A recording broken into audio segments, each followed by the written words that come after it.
आज हम आए हुए हैं भयंदर ईस्ट में, साईं कृपा हॉस्पिटल है। डॉक्टर साहब हमारे साथ मौजूद हैं। इनसे जानने की कोशिश करेंगे कि कल का जो केस है, जो बच्चा आपके हॉस्पिटल में लाया गया था इलाज के लिए, उसके साथ में क्या हुआ, क्या ट्रीटमेंट आपने दिया, और अभी उसके जो रिलेटिव्स हैं, उसके घर वाले जो उसकी मम्मी वगैरह, आपके ऊपर क्या किस तरह का आपको परेशान किया जा रहा है, या किस तरह का एलिगेशन आपके ऊपर लगाया जा रहा है। डॉक्टर सर, आपका नाम बता दीजिए पहले। सर, मैं डॉक्टर संजीव गुप्ता हूँ। मैं पीडियाट्रिशियन हूँ और यहाँ लगभग 25 साल से प्रैक्टिस कर रहा हूँ भाईंदर में। और कल जिस पेशेंट के विषय में आप लोग बात कर रहे हैं और जिस ढंग से उस विषय को पेश किया जा रहा है, उससे मुझे काफी दुख हो रहा है। क्योंकि हम प्रैक्टिस करते हैं, हम पेशेंट की इलाज करते हैं कि हम जितना हो सके उनकी हम जान बचा सकें, उनको जितनी इलाज हम अच्छी तरह दे सकें समय पर, वो हमारा उद्देश्य होता है। अब देखिए, कल की बात पर आते हैं। खुशनुमा मनिहार 12 दिन की बच्ची थी। उसे करीबन 11:30 बजे लाया गया, बेहद खराब हालत में। उसे घर में फिट्स आ रहे थे, कन्वर्जन्स आ रहे थे सुबह 4 बजे से, जो कि ध्यान नहीं दिया गया, और 11:30 बजे बिल्कुल क्रिटिकल हालत में ले आया गया। ऐसी हालत में अगर उसको कहीं तुरंत भी मैं कहता चले जाओ तो बच्ची के बचने की कोई उम्मीद नहीं थी। लेकिन चूंकि मैं डॉक्टर हूं और मेरी ड्यूटी है, उसको लगातार फिट्स थे, उसकी जो इमरजेंसी इलाज ऐसी स्थिति में होनी चाहिए वो मैंने शुरू की। मैंने उसे फिट्स के इंजेक्शन दिए, उसको ऑक्सीजन दिया, उसको रिवाइव किया गया, सब कुछ प्रयास किया गया। करीब 15 मिनट तक हम स्ट्रगल किए, 15-20 मिनट। लेकिन चूंकि उसकी हालत बेहद खराब थी, उसमें हमको सक्सेस नहीं मिला। और ये मैं मानता हूं मेरी ड्यूटी है, क्योंकि ऐसे केसेस को जब हम करते हैं हैंडल, तो हमको सब में सक्सेस नहीं मिलना है, लेकिन कुछ प्रतिशत में भी हमें सक्सेस मिलती है तो वो हमारे लिए सफलता होती है और हमें एक सेटिस्फैक्शन मिलता है। ये करने के पश्चात जब उनको बताया गया नहीं, हालत खराब है, कोई सुधार नहीं हो रही है, और हार्ट बीट्स डाउन हो रहे हैं, ब्रीथिंग में भी तकलीफ नहीं ऊपर आ रही है, ढल रही है, सांस में तकलीफ हो रही है, इन बातों को, तो पेशेंट ने कहा फिर हम कहीं और भी प्रयास कर लें। चूंकि ये पेशेंट तो मेरी पेशेंट को एडमिट था नहीं, ना मैं इसको पहले देखा था कभी, तो मुझे इसकी पास्ट हिस्ट्री के बारे में कुछ नहीं पता था, और ना ये कुछ बता रहे थे कि पहले इसे कोई समस्या थी जिसके वजह से इसको फिट्स आई हो, ऐसी कोई बात नहीं थी, तो कुछ नहीं पता था। एक चोट की जरूर मार्किंग थी उसके राइट लेग पर, तो अब एक डर था कहीं सिर में भी चोट ना लगी हो, अंदर ब्लीडिंग हो, उसके वजह से हो रहा हो, जो भी कारण हो। उस समय तो वो तय नहीं किया जा सकता 10-15 मिनट में।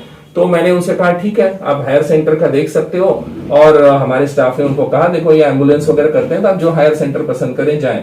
तो उनका रिलेटिव ने कहा इतना हम अफोर्ड नहीं कर सकते और हम वेट नहीं करना चाहते हैं, कोई बच्चा तो आपके यहाँ एडमिट है नहीं, हमको उसको ले जाना है, आप ऑक्सीजन मत निकालिए, आप हमको ले जाना है और हमको ले जाने दीजिए। उन्होंने तय किया हम सरकारी में जाना है, चूंकि यहाँ एक ही सरकारी अस्पताल है, तो उसके तरफ वो लोग निकल पड़े।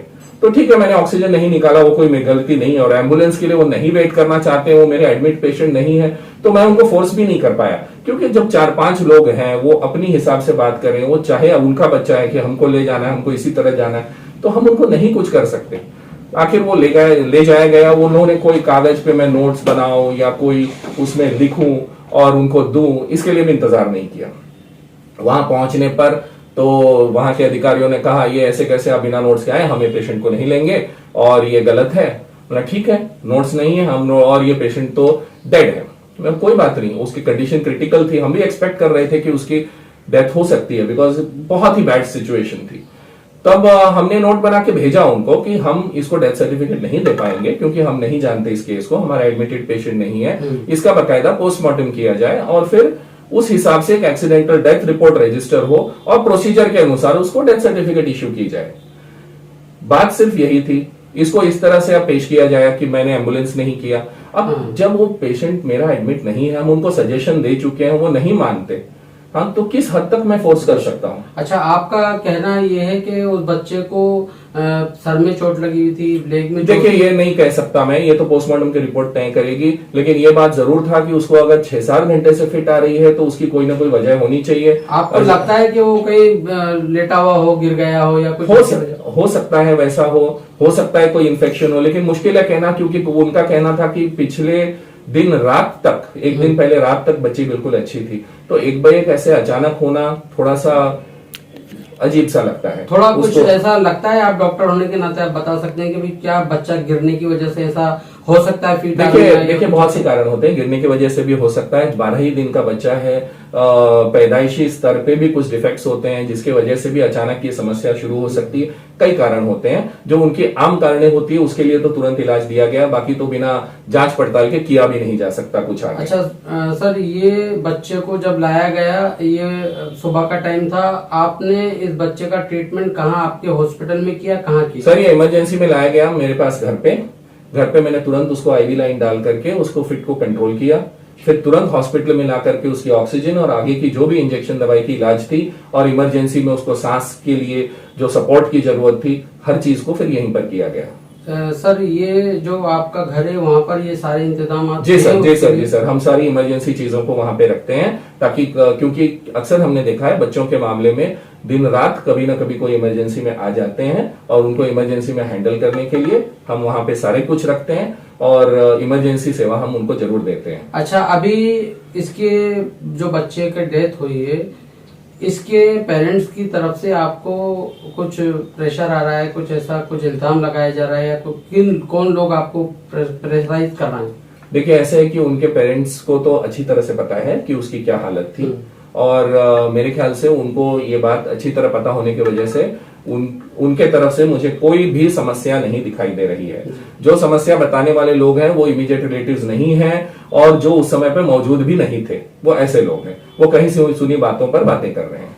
अच्छा, जो हॉस्पिटल में आपने उनको रेफर किया था, आपने बोला था आप ले जाइए वहाँ पर होगा, यहाँ हम कंट्रोल से हमारे बाहर है। हाँ, वो उनका मन था कि भाई हम सरकारी में जाएं, तो फिर इसीलिए उनको वहां पे भेज दिया गया और वो मेरे एडमिटेड नहीं थे। मैंने उनको समझाने के बावजूद वो अपनी मर्जी पे चल रहे थे, तो उससे आगे मैं कुछ नहीं कर सकता।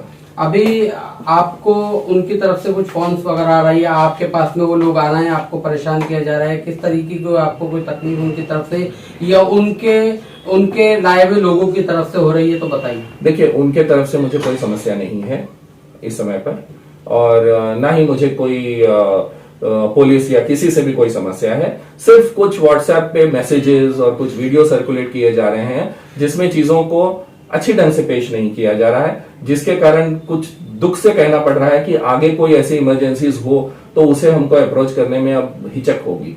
हाँ, इस तरह का मेरे ख्याल से नहीं होना चाहिए। हाँ, एक डॉक्टर अगर सिंसियरली किसी को हेल्प करना चाहता है तो उसको हेल्प करने का मौका देना चाहिए, ना कि उसमें जो कुछ टेक्निकल बातें और त्रुटियां निकाल करके और डॉक्टर को कटघरे में खड़ा किया जाए, तो आखिर फिर कौन ऐसे हैंडल करेगा। तो आप देख सकते हैं किस तरह का मामला ये था। कल बच्चे को लाया गया था, 12 दिन की बच्ची थी और उसके ऊपर कुछ निशानात भी थे, वो डॉक्टर साहब ने बताया किस किस वजह से वो हो सकते हैं, लेकिन कुछ लोगों की तरफ से, उसके माँ बाप की तरफ से नहीं, लेकिन कुछ लोगों की तरफ से व्हाट्सएप पर और सोशल मीडिया पर वायरल किया जा रहा है, कुछ डॉक्टर साहब के बारे में बोला जा रहा है, जबकि ऐसा नहीं होना चाहिए। डॉक्टर ने अपना फर्ज अदा किया है और उनके पास, उनके घर पर लेकर जाया गया था उस बच्चे को, जब वो बहुत बुरी पोजीशन में था, बहुत बुरी हालत में था। डॉक्टर ने अपना फर्ज अदा किया है और उन्होंने जब कंट्रोल से बाहर देखा तो दूसरी जगह पर उसको रेफर कर दिया गया है, जहां वो अपनी जिम्मेदारी पर लेकर गए थे और वहां ले जाने के बाद में उसके साथ बीच में मामला हुआ या कैसे हुआ, ये इनकी जिम्मेदारी बनती नहीं है। फिर भी लोग जो है ना इनको परेशान कर रहे हैं सोशल मीडिया के माध्यम से, व्हाट्सएप के माध्यम से। बहुत सारी चीजें ऐसी होती है कि डॉक्टर्स जहां ईमानदारी से काम करना चाहता है वो करता रहता है, लेकिन ऐसे लोगों की वजह से बहुत सारी जगहों पर डॉक्टर्स के हौसले पस्त हो जाते हैं और वो आगे किसी को भी हैंडल करने के लिए सोचते हैं कि कहीं ऐसा ना हो कि हमारे साथ दोबारा कुछ ऐसा हो जाए। तो ऐसा नहीं होना चाहिए। बहुत बहुत शुक्रिया जो बात किया है आपने, अपने बारे में बताया और बच्चे के बारे में बताया। मैं यही कहना चाहूंगा कि यद्यपि ये पेशेंट मेरे पास इलाज कर रहा होता, वो एडमिट रहता, तो हर संभव चीज, हर संभव जिम्मेदारी सब मेरी होती। जब 10-15 मिनट में आप सिर्फ एक इमरजेंसी केस को देख रहे हो, मान लीजिए कोई एक्सीडेंट विक्टिम है जो बहुत बुरी हालत में, उसको आप स्टेबिलाईज करने की कोशिश कर रहे हो और उसके बावजूद आप पर सारी लांछन लगाई जाए, तो ये अच्छी बात नहीं। बिल्कुल बिल्कुल अच्छी बात नहीं है, लांछन लगाए जा रहे हैं, जबकि डॉक्टर्स अपना फर्ज अदा करता है, कोई किसी से कोई दुश्मनी नहीं होती है। बच्चा है 12 दिन का बच्चा है, उसके साथ क्या दुश्मनी है, उसके माँ बाप से कोई दुश्मनी नहीं, उनको जानते तक नहीं थे, अचानक लाया गया, नाम सुनकर ही लाया गया होगा कि डॉक्टर अच्छे। किसी बच्चे को या कोई पेशेंट जब बीमार होता है वो वहीं जाता है जिस पे भरोसा होता है, तो भरोसे के तहत ही लाया गया था। लेकिन सही बात है, डॉक्टर साहब ने बोला है कि बहुत सारे केसेस के अंदर कंट्रोल हो जाता है और बहुत सारे केसेस के अंदर कंट्रोल से बाहर होता है। वही मामला ये भी बच्चे के साथ में पेश आया, जिसमें डॉक्टर साहब का कोई भी इसके अंदर कोई गलती नहीं हमको लगती है। मैं सलीम शेख, PTV 9 न्यूज और 7 स्टार TV न्यूज से हम आपको यही बता देना चाहते हैं, और आपको ये डॉक्टर साहब से जो बात हुई है इसके माध्यम से हम आपको यही बता देना चाहते हैं कि डॉक्टर्स की हिम्मत ऐसे लोग तोड़ देते हैं, क्योंकि डॉक्टर एक दूसरा ये भगवान माना जाता है और तकलीफ में वही लोगों की जान भी बचाता है। बहुत सारी बातें ऐसी हो जाती हैं जिसकी वजह से जो ना डॉक्टर्स की भी हिम्मत टूट जाती है। तो ऐसा ना हो, ऐसा बिल्कुल नहीं होना चाहिए। बहुत ही अच्छे डॉक्टर हैं, बहुत ही अच्छा इन्होंने काम किया है, और वो बच्चा इनके पास में एडमिट भी नहीं था, इन्होंने उसकी हेल्प की, कंट्रोल से बाहर हुआ तो दूसरी जगह उनकी जिम्मेदारी पे वो लेकर गए। तो बहुत बहुत शुक्रिया हमारे चैनल पे आपका, आपने ये बात सुनी और डॉक्टर साहब का भी मत जाना। धन्यवाद।